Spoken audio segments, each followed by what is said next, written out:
Силвана Гуедес е нова американска државјанка. Церемонијата на незината натурализација се одржа на теренот на Монт Вернон, домот на првиот американски претседател Џорџ Вашингтон.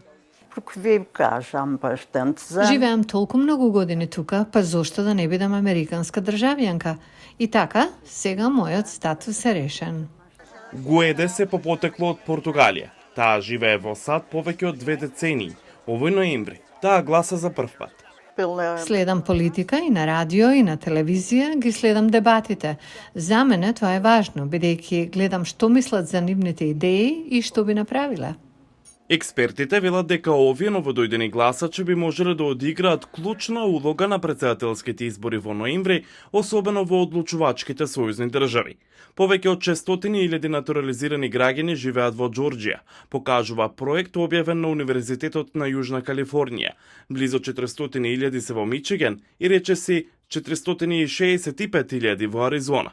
In a state like Arizona, people Во сојузна држава како што е Аризона, луѓето кои се натурализирале во последните околу 8 до 9 години, што се смета за неодамнешна натурализација, сочинуваат околу 2% од потенцијалниот електорат, а како што знаете, тесна беше изборната разлика во Аризона во 2020-та. На национално ниво, околу 3,5 милиони возрастни лица кои имаат доволно години за да гласаат, станале граѓани од изборите во 2020 година, покажуваат податоците на Националното партнерство за нови американци. Пастор вели дека натурализираните гласачи имаат тенденција да станат политички поангажирани кога доминираат прашањата за имиграцијата. Тогаш новите државјани почнуваат да се засилуваат и се ангажираат во голема мера бидејќи имаат малку личен интерес за тоа. Тама Бахати по потекло од Демократската република Конго.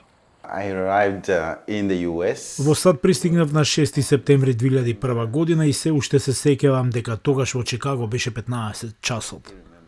Во 2017 година тој стана државјанин. За прв пат гласал на изборите во 2020 година. Кога го завршив интервјуто за државјанство, ми беше дадена можност да се пријавам да гласам. И тоа всушност за мене беше надреално кога персонал ми кажа дека сега можеш да гласаш. Позитивно се изненадив и веднаш се пријавив.